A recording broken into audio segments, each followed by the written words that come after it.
Okay, to introduce myself, I'm Cameron Alexander. I go by Empty Flash online. I'm a live coder based in NYC. I perform at shows and algorithms and organize them and teach workshops with that collective, with the Live Code NYC collective. That's not my daytime job. I'm a software engineer with a company called JW Player that does video tech. But in terms of my artistic work, I like to explore the relationship between math and nature, especially in these like chaotic and complex systems, cybernetics, fractals, those kind of things. And then just also like esoteric states of consciousness and the kind of like relationship between those things. That's my website, emptyflat.sh, Instagram, Mastodon, TopLap, and emails at Gmail. This is a link to the slides in case you want that. I'll leave that up for people to scan. I don't know. I haven't tried that out yet, so I don't know that that will scan well. But, yeah. Wait a moment here. And in general, the slides have a good amount of information in them, but they might be lacking, and I might need to edit to add, but that will be retroactive. It's a Google Slides thing, so should have all the information eventually. All right, and I guess I'll move on if everybody's got it. Cool.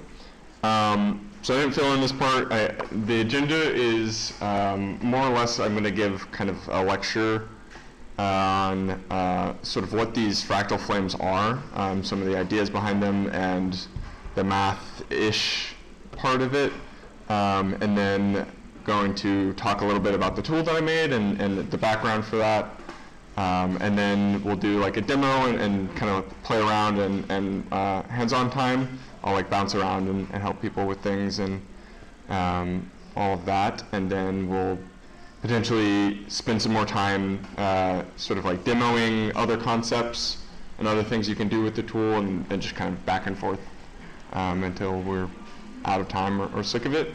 But before we kind of get into that, I wanted to gauge where everybody's at with this. Like if you've taken you know, like a calculus 3, raise your hand. Or like, okay. If you've heard of fractals before, raise your hand. Okay. If you've heard of fractal flames, raise your hand. Okay, cool. That's a good kind of litmus test. So that'll help me kind of decide how much to talk about some of these things. So first of all, what are fractal flames? They're a type of iterated function system, which, if you don't know what that is, it's sort of just a thing that, a function that is repeatedly applied to a set of points, essentially. And so like you get things like certain fractals, like probably the Sierpinski triangle is the most common one. I didn't put a diagram of that here, but I do have a tattoo of it, so that's easier to show people. But it's like the Legend of Zelda Triforce, but just like repeated. And that's sort of the idea, is it's this recursive thing that creates this self-similarity, which is sort of the definition of what a fractal is in the first place. But the thing that makes fractal flames different is that the Sierpinski triangle is discrete, right? It's this, you know, several triangles that are, and like they're copied around, whereas the fractal flames are continuous and they're also non-linear. And what that means is it's just not a straight line. It's like sine waves and like functions that have curves. But it's essentially a way of applying these things to both an affine transformation and these nonlinearities to a coordinate space. And if that doesn't make any sense, you don't really need to understand that in order to develop an intuition with it and play with it. But it's things like this where you get very organic forms, or forms that look like flames, or like space galaxies, or nature and trees and that kind of stuff. One thing that I feel like people maybe have heard of over fractal flames is electric sheep. This was a program also by Scott Draves, who invented the algorithm, is essentially a screensaver. And you could vote on which ones are cool or not. And then it would use it essentially had a way of representing these things that you could like breed them together via like a genetic algorithm. And it had this evolutionary idea of like how to make the coolest fractal flames would be to let people perceptually decide whether or not they're cool, and then like breed them, the coolest ones together, and get even cooler ones. So that was really popular. And so if you've seen these before, and maybe like early 2000s visualizers, or like at a DJ set where they have like just static visuals going on, that's probably from that. That was a very, very popular program. And there was even like, I think for a while, a version of it that you could pull up on your phone and those things. Yeah. This one looks surprisingly similar to all the trippy Deep Dream stuff. Yeah. It's like Technicolor gradients that kind of come. Right. Like if you didn't say anything to me, like if I wasn't at your talk and I saw this, I'd be like, oh, this is like Deep Dream. Yeah. Yeah. I think it's a similar aesthetic. I think there's probably something to be said about the aesthetics of a feedback-based, like dynamical system type of thing. That Deep Dream is, but more, that's because what Deep Dream is like you're taking a particular layer of neural network and applying it back on top of itself over and over again, and that sort of does create this look sometimes. And not all of them look like this one in particular, and the color scheme is something you can play with, as we'll kind of talk about a little bit later. But yeah, that's definitely a good observation. So traditionally, these flames are created in a couple different ways. Scott Draves released an open source tool called Flame, which is with the 3, and that's where that comes from. And there's also a really common pattern in all the tools. They're named with like the elite speak kind of thing. And it has like a nice CLI, and it's I think like a GPL license, and it's really good. There are GUI editors like Apophysis. I've never actually said that out loud. That one's really, it was one of the really early ones that kind of like established like you can use this to do all sorts of things, and had like animation features and stuff like that. I really like Fractorium because it has both a GUI and a CLI that's compatible with the Flame tool. So if you find scripts out there, you can use them interchangeably. What is a CLI? Oh yeah, command line interface. So it's like when you go on Mac or Linux, or I guess even Windows desktop, you go into like command prompt or the terminal. You can type commands in order to do these things, which also means that you can script them. So you can write tools that around them, and they're more like modules that you can hook together and link up. And so there's a bunch of tools out there in the wider ecosystem of people that work with these things, and you can find those around. We'll not really talk about them too much today because we're talking about the live coding aspect of it. But yeah, so the algorithm itself, I guess, like is very kind of math heavy, and there's a whole paper. Honestly, if this stuff is interesting to you, even if you don't have a math background, highly recommend reading the paper. It, I think, does a good job of explaining things in a term that isn't mathy, so you can kind of ignore the parts that are like scary symbols and just like read the text, and it's pretty illuminating. And it also has really cool pictures like this of like flames that Scott found early in development. But essentially, flames are just like a set of description of rules. And so it's this affine transformation, which in that affine transformation is the kind of thing that's like zoom, rotate, skew, like just like ways to manipulate things, like you would do in Photoshop, just kind of like transformations in that sense. And then the nonlinear functions are like the warp tool in Photoshop, where you're like making it like blow up in like a circle, and it's getting like, and this close to the center, it's getting bigger, and outside it's getting not quite as big. So essentially, these things are just kind of like randomly sampled, and you're applying these manipulations to points, and then you see where those points end up after several iterations, and you're creating a histogram of that for every image, for every point on the screen. So if you know what a shader is, you think of running a program for every pixel, you're looking at kind of a mapping between those things. And that's how most fractals are implemented, like the Mandelbrot set, or other things. But this one, what makes this one interesting is that it's the non-linearity combined with stacks of transformations. And so the thing that you really need to take away from this understanding of the algorithm is that flames are really easy to describe.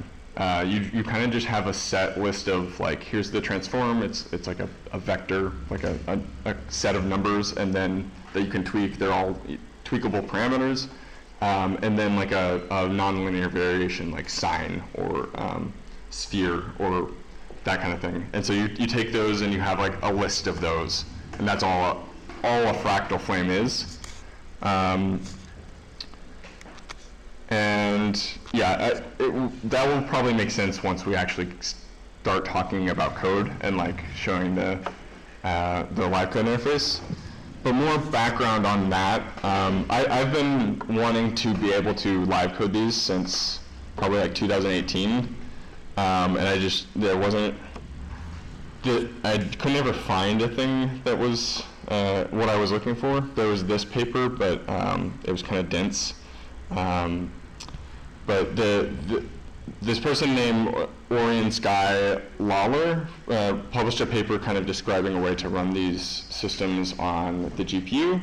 It has some caveats that he does some like optimizations that mean that there are certain types of what are called variations, the non-linearity part, that you can't do it for. But that's fine. It's cool to be able to run them in real time. And that real-time aspect of it is what makes it really interesting, because then you can make it audio reactive, and you can live code it, and all of these other things. And then Jürgen Vodka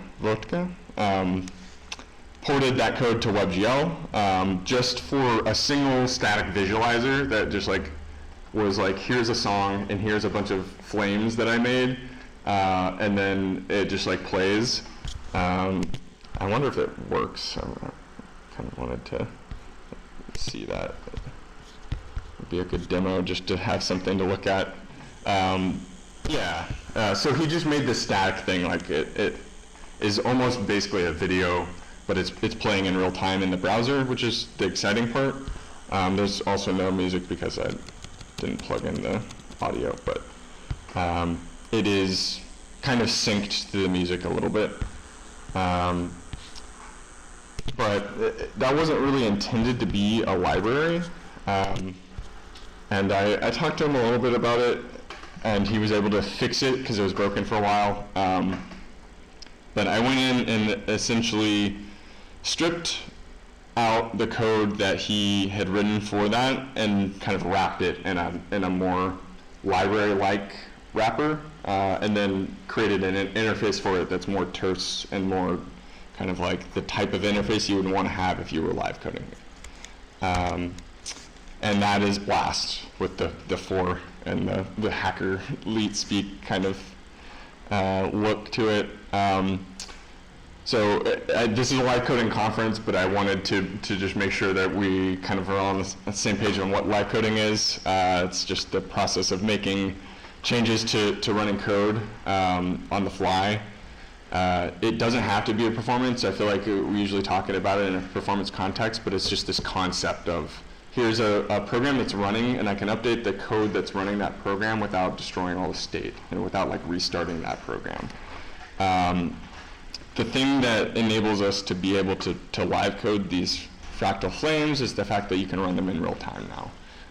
And so the thing that is computing them is happening in real time, and then you can go and like replace that thing. Because otherwise you just can't do it. Or you could do it in kind of batches, but it's a lot, the feedback loop between you and the computer is a lot bigger in that case. But now it's tight, and you can do it in a performance setting. Yeah. So usually these systems are hooked up to live visuals, like some kind of projection, and like music coming through like speakers. So if we had like, I don't know, like drones flying in the sky, like 100 drones with lights, and you had a way of like using this kind of system to control these drones in real time flying in space, that would also be like live, like that would be live coding. Totally. But your output is like drones flying in the sky. It's synchronized dance. And I would love to see that. I think there was a paper that was kind of talking about that loosely, is just like kind of controlling robotic systems, and in particular like Kate Siccio has done kind of like more robotic choreography, dance, live code, kind of human-machine interaction things. But I don't think I've ever seen drones before, so do it. go make that happen. Just on that line, like, wasn't someone in New York actually live coding a 3D printer or something like that? Yeah, that did happen once. I wasn't there for that, but that's that's a kind of a really like big feedback loop where it's like, okay, here, and then it prints, and you're like, okay, there's an output. If it accepts inputs, basically, you can live code it. Yeah, you can live code anything. It's an all-encompassing idea that is very all-consuming. So. So is like the challenge for like parallelizing the fractal flames and like computing the histogram? I forget. Yeah, I kind of don't have a slide in here to talk about that because I didn't really know how technical we could get with it. But essentially, the optimization that he makes, and this paper too is like really great read, is to sort of like represent. Because you're essentially taking random samples, and it kind of has to be that. But the solution that he makes is like, if you kind of do this mapping between two spaces, in terms of the non-linearity space and the actual like screen space, you can sort of like take some shortcuts using some calculus 3 and like derivative gradient descent stuff. But and I don't understand it enough to explain it in simple terms, which is why I didn't want to get too far into it. But it is very insightful and cool. In general, I think that live coding, the idea of tightening the feedback loop between the computer, is very helpful for exploring these more complex systems and these spaces that are kind of hard to understand, but that humans are really good at building an intuition for. And so being able to like, just attach functions to things and be able to explore it in a more quick iterative setting is kind of why I built this tool, and kind of why I want it to get into people's hands to see what they do with it. So, Bl4st itself is just like kind of this, right? There's an environment for it, but it is also just kind of like a code API. And it's very heavily influenced by Hydra. Who knows what Hydra is? Okay. Hydra is a live coding interface that's a way of stitching together shaders in the browser and in JavaScript. If you're not familiar with live coding, or this is kind of your first exposure to live coding, I highly recommend checking out Hydra. It's a really cool tool. It's very beginner friendly, and has become a really common tool in the community, and is a great kind of like blueprint for building a live coding tool. So that's kind of where I took inspiration from.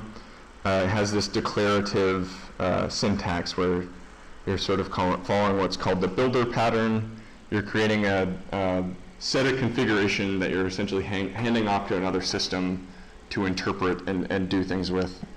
So the idea is that you have this function and you call it, and then that gives you your starting place. And then if you want to set parameters within that configuration, you call another function. And what that does is return you the configuration again, so you can keep chaining these things. And so when you call exposure 3, you're setting the parameter exposure to 3. Colorful 4, you're setting that colorful parameter to 4. And if you look at this example here, that's exactly what you're doing.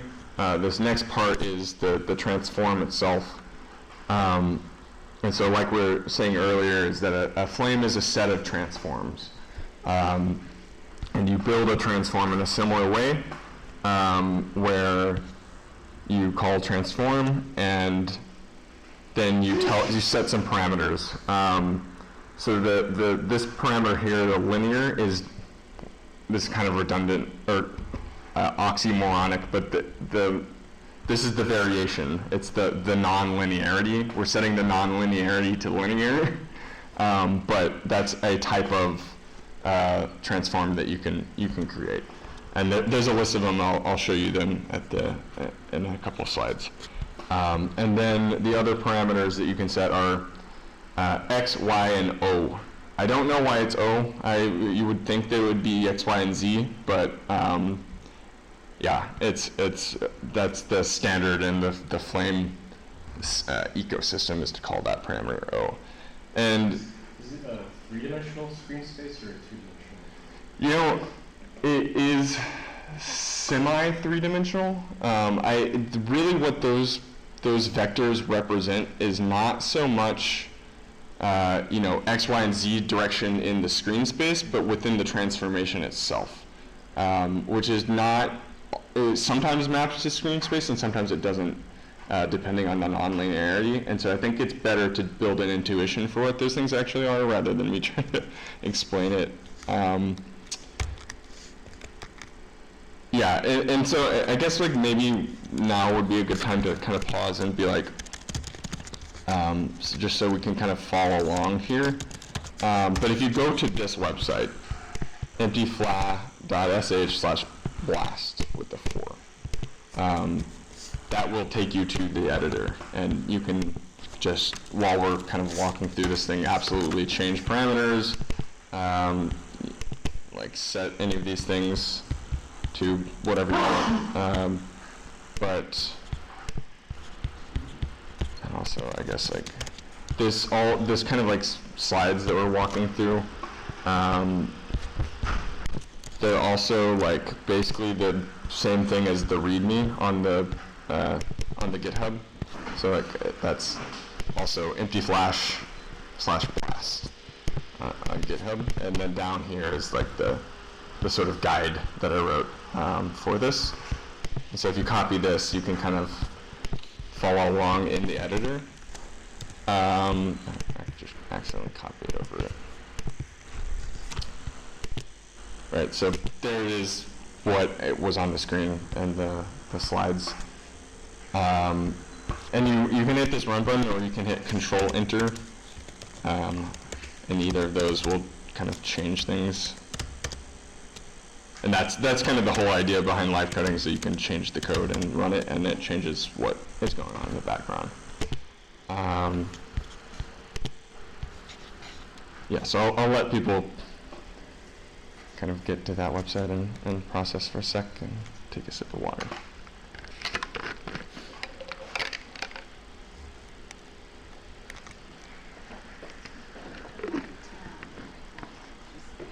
Okay, that's good.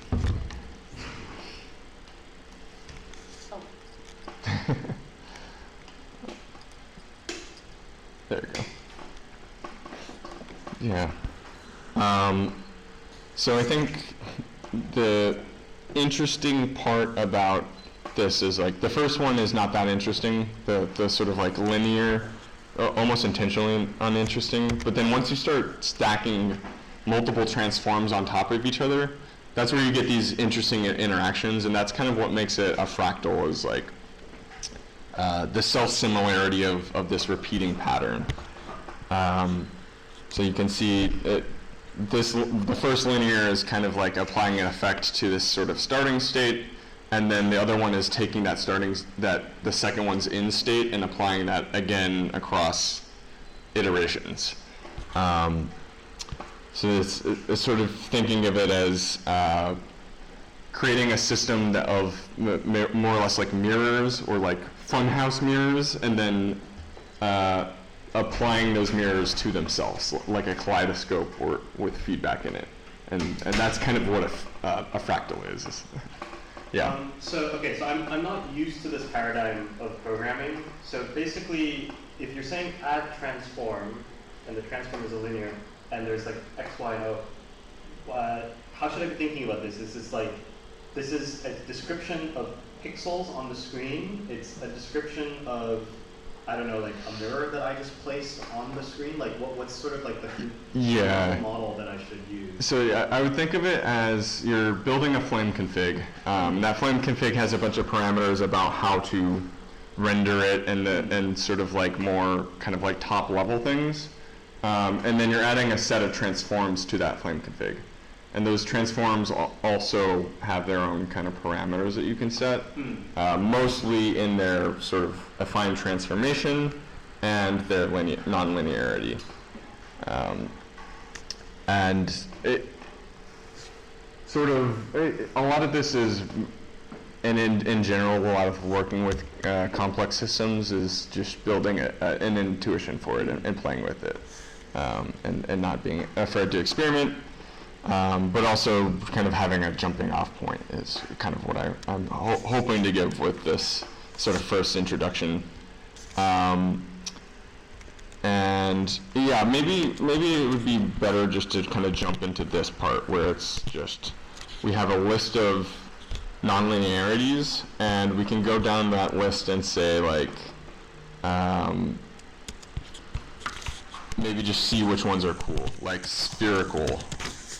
Or if we have two things, and we say, instead of two linears, we say like spherical, what happens? And just like play with that.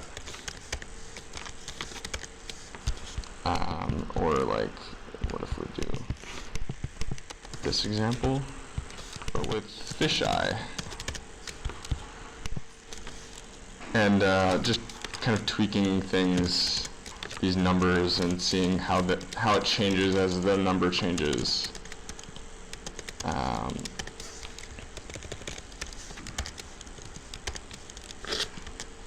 See, and I think the interesting part is the histogram thing, where you're starting to get this this other color that comes in, and that's part of this whole idea of like the histogram is like an activation thing, and then you have a palette of colors that you're sort of selecting from based off of how much that got activated, which doesn't really have to make sense to you, just to kind of like get an idea for like, oh yeah, if I have two stacks of transformations, then it gives me kind of this color palette. Yeah, and so playing with these parameters, you can kind of see that it would be fun to animate these things, or like it's fun to kind of substitute any of these things in for any of the particular nonlinearities. But when you're talking about like animating stuff, anytime you want to animate a thing, it's sort of the best way to do it is describe the change, describe it as a function of time, right? And so you can actually set x, the x vector, to be a function. And that's something I took from Hydra as well, is being able to, instead of giving it a set array, you give it a function, and that function takes in time and returns you the array. And so that will get called on every update call. And so if we go and look at what that looks like here, you can see it starts to move, right? And that's kind of the interesting part about this, is that it's a real-time animation type of thing. And we can also do what we were doing before, where we said, actually, the fisheye looked cooler, I think. Yeah. And this is kind of also where, knowing this exposure thing, if things look a little bit too bright, you can turn them down a little bit and just like tweak these parameters. And also if things aren't showing up, if it's just a black screen, you can just like crank up the exposure and it should show up. And colorful kind of controls the sweet spot of sort of like the color palette, right? Like a colorful of 0 will be black and white, but of like 5 will be kind of usually a pretty good starting place. But sometimes you want it to be, sometimes the exposure is too low and you want it to be a little bit more colorful, so you boost that. There's also this rotate function that's just like a convenience, so that you don't have to type out a function every time. Also kind of a Hydra thing, but if we wanted that X parameter to rotate, we could do that instead. And so that rotates it over time. That rotates the vector itself around the center point. And that has some parameters too, like I think these are, yeah, this is like speed, or actually this is offset, which is only relevant if speed is set to 0, or one of these is speed. Okay. Yeah. So if we set both of these to 0, it shouldn't move, but it is still moving. That might be a bug in my code. How is it still moving? Okay, well that's probably an issue with the code itself, but in general you don't have to play with these things too much.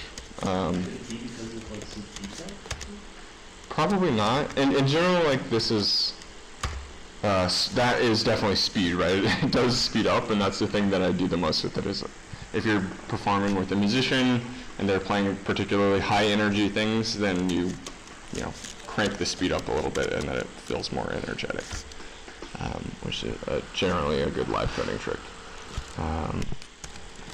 Yeah. When you pair up with musicians, are there ways of doing like live like signal audio analysis, and then just have like in the same way that you have X be like a function of sine, you just like X is a function of however loud the Yep. audio signal.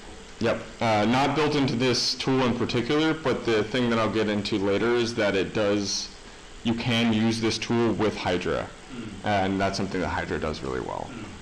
And maybe we'll spend some time delving into doing that a little bit, and how to do that and have fun with that. So yeah, those are kind of animation things. The other thing is, like I said earlier, just kind of playing with the different variations, and stacking different variations of different types. We can do things like, this one, fisheye is always a good one. Spherical is also good. And this is when things start actually looking like really cool, is when you start getting these more complex things going on. And sometimes they're also very overexposed. So you kind of have to tune that and find the sweet spot there, and kind of like slow things down a bit.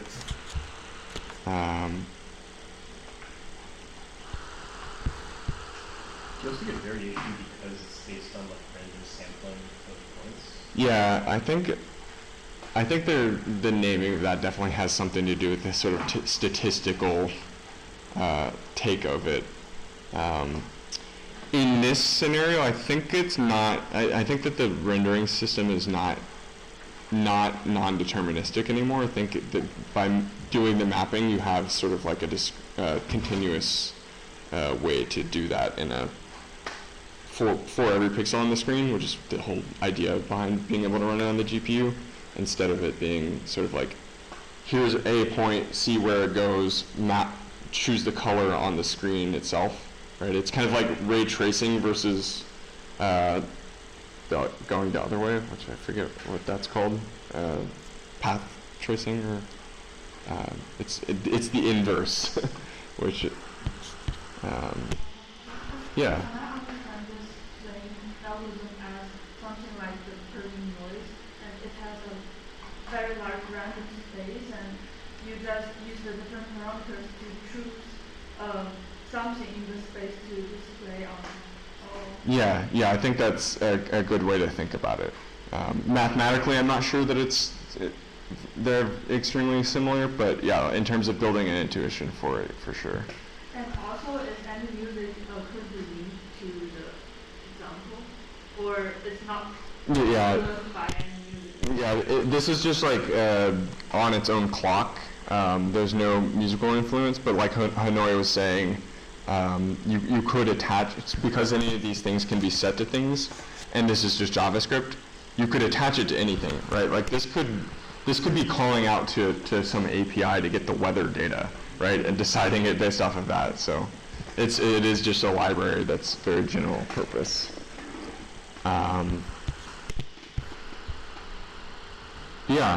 So I think that's kind of the first part of things that I wanted to talk about. So I think I'll go around and just kind of like do some hands-on time to see what you can find or make and help you guide through that process. Actually, this is probably a good demonstration of maybe what's going on. It's also a cool animation, right? So the starting place is you have a square, and you can also manipulate this starting state too. And that square goes through some transformations, right? It's being put through those nonlinearities and mapped back to it. And you get it like an evolution of that the more it iterates. And so it's doing this whole process every frame. But to answer your question, it's essentially like the first one kind of applies one of those transformations, and then the next one applies another transformation on top of that transformation. And so in the case of linear, it is almost doing like a copy. And so it looks kind of better when you start off with like a non-linearity and then do a linear so that it copies itself and it's sort of self-similar. That's like sort of like, it's almost like just a normal mirror. All the other ones are like mirrors that are bent and weird, but this one is like a mirror that's just like straight and right angle kind of thing. And yeah, that's the best explanation I can kind of give to you. I know it's not very mathy, but a lot of this stuff is better just to build an intuition, because even if you have a deep understanding of the math, you probably won't know how to use it or how to make things that look cool. Yeah, and it's also just, this is fun to see. And I generated that from, this is probably a good thing for the people that do visual stuff. There's this tool called Spectre.js, which is a great tool for WebGL debugging. But you can hit this record button, and it will give you sort of like all of the frame buffers that exist, and all of the WebGL calls that have happened, and all the parameters for them. And it's an incredible debugging tool. But it is very fun to look at the evolution of these things, how they happen on every frame.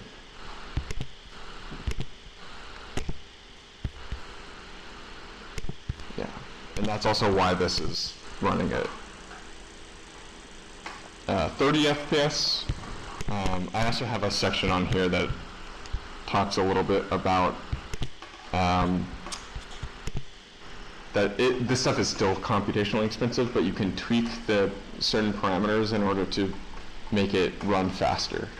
So if you're doing more complex things or your computer's kind of lagging, you can do that. I'll go into that later. I think it'd be more fun to talk about Hydra and using this stuff in Hydra. And so that's something I have in the README. I didn't really prepare slides for this. And I think I told them that this workshop was about an hour long. But also we have like 3 hours, so as long as people are good and engaged, we can keep going. How does everyone feel? Good? I feel like I'm having like an acid trip right now. Yeah. Wait, let it come back around. Wait, let it come back around. Yeah. Yes. It is very psychedelic. It is very like stoner aesthetics, and in general, that's true of fractals because it's like, I think in some ways your mind is a fractal, and when you take psychedelics, you're just kind of made aware of that fact. I think what's also really interesting too is because I feel like you know, our visual, like our brains impart meaning to what we see, right? Like you don't see what you see. Your brain projects a lot of what it thinks it wants to see in addition to what you're actually getting. And so like when I look at this, I feel like, you know, it's just all these collections of shapes and pixels, but then there's like these little moments where my brain's like, oh, that's a wisp of like a cloud or something like that. Yeah, and that's absolutely true too about like looking at space imagery, right? Like we love to see eyes in like space imagery or like nebulas and stuff like that. It's just the human need to prescribe meaning. In nature is pretty crucial to see eyes for predators. Yep. It totally makes sense from evolutionary standpoint, even like from a more spiritual standpoint. It was just like, okay, yeah, that's God or something. Like it's all the same on every level, which is what a fractal is, up and down the spectrum. It's self similarity. But that's very philosophical. Not so relevant to this, but maybe it is. So I guess like just to maybe like do a crash course in Hydra. Hydra is this tool. It's hydra.ojax.xyz. Super cool, very useful. Similar kind of interface where it's JavaScript and you run commands with Control Enter. You call functions and then tell it out. So this is OSC is like a sine wave that's been stretched vertically, and has all these parameters. Like you can say like roughly how many peaks there are in the sine wave, how fast it's going, so you can slow it down or speed it up. And then the other one that's really interesting is this last parameter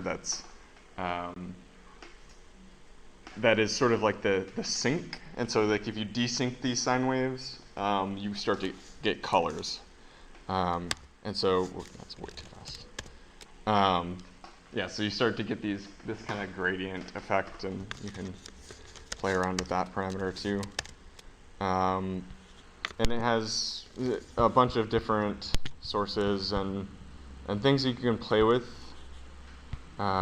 here. This is the thing that pops up when you first come to the web page.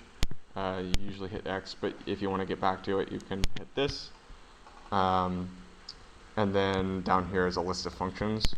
So it has the idea of a source, like all of these things. Like noise was the one we were talking about earlier. And so that is kind of Perlin noise, visual Perlin noise. You can control things like scale, zoom it in and out, and this might not actually, yeah, it's only 2 parameters. And that's really cool. You can do all sorts of other things like geometry. There's a shape function. So let's do shape and 3, and that gives us a triangle. But you can also call rotate, which is very similar to what I was talking about before, where now it's rotating over time. This is sort of not that relevant unless it's 0, in which case you can spin it manually, and that lets you animate it yourself versus linearly with this thing. But then you can also change the speed. So that's geometry stuff. They get scale, pixelate, all these things. You can do colors, like let's make this red.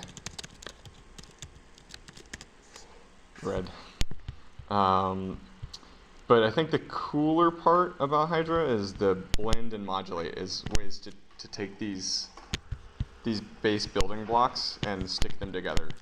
And so we can do,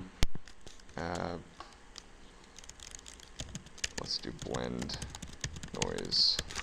So you can take this thing and blend it together, or you can do like layering, which it has its own caveats in that transparency is a factor. So you need to do something with transparency, which means that sometimes you have to do like luma and tell it to do that. But that's less important for what we want to talk about. The really cool ones, though, are modulate. And modulate's a little bit hard to explain, but essentially what you're doing is you're saying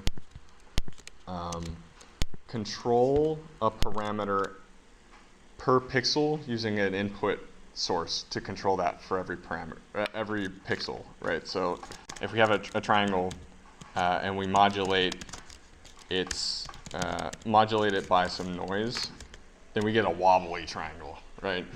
And that's the parameter that you're modulating with modulate is offset. Essentially, it's like kind of where in the texture you're looking at. In shader terms, it's more like offsetting the screen space by some parameter. You can also do scale, which is not obviously different, but is a little bit more different if we do it like this, where it's like kind of zooming in and out versus getting pushed around.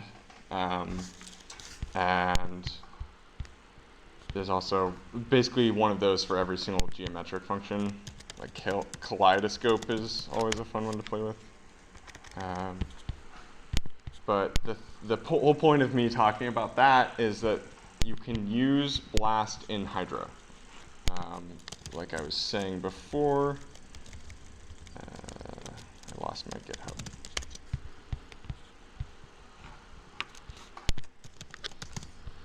So if you go to the GitHub and scroll all the way down, there's some example code of how to do that. There's also, we added recently, if you click on this puzzle icon and go to external libraries, there's a couple tools that I've made that integrate with Hydra that if you click on this, it just loads it up for you, right? And so the key part is you're importing the Bl4st code. This is different from the editor config, so it's saying you have to do some setup to the engine, but you're saying set the config. And then this is the stuff that y'all should be familiar with at this point. So you can change things here. And if you hit Control-Shift-Enter, it runs the whole code. But I think the kind of interesting part about this is that Hydra does really cool things with like feedback. So if we turn down this exposure a little bit, maybe 1.4. Yeah. So you can kind of fill in the parts of it that are black or like too dark with feedback, and that's sort of like taking the previous frame and feeding it into the next one. And then this is saying layer our flame, our fractal flame on top of that, and then the modulate rotate thing, or applying that to, you kind of see how it moves and flows like a kind of like fluid. Make that more drastic. So that's the idea behind this and sort of like Hydra and all these other browser-based tools is that you can make like modular stuff that just kind of all works together, and then have like a unified environment to interact with these things. So like me personally, I use Hydra a lot, and I have a lot of tools built around that and custom shaders and things. And so all of those things work with Bl4st, and I can use Bl4st as just a way of generating textures. And the other thing that I wanted to say was that we can do audio reactivity, right? So like this, let me show this. So down in this corner, you can see it's sort of like audio bars And this is a FFT, fast Fourier transform, that's splitting sort of the really bassy parts versus the higher parts up in the spectrum. And so each of those get put in an array that you can access by a.fft of 0, right? And so if we run that, it becomes a little bit more audio reactive. So this is like before how I was saying in Bl4st and in Hydra, you can give any parameter a function, and then that suddenly becomes a function that can be updated on every frame. So can you use that function in the flame engine? Yeah, so we can use that to control.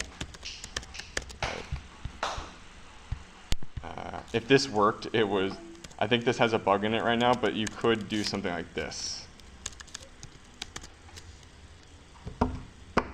That kind of works. It's a little bit too fast to see. Or I guess maybe that's actually speed. So let's try it with this.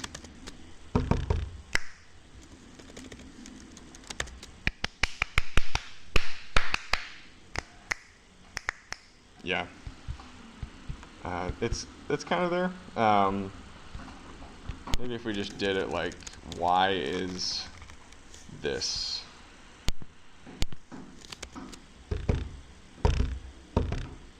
Yeah, and so you can imagine like, here it's, every time the bass drum hits, the flame kind of shows up or kind of like moves around somehow.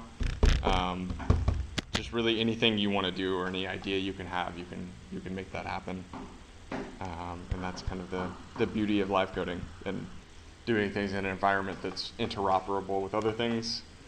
So yeah, I guess like that's basically the end of the sort of like lecture part of this. I think I'll spend the rest of the time until people are bored of it just kind of playing and helping people play, debugging things.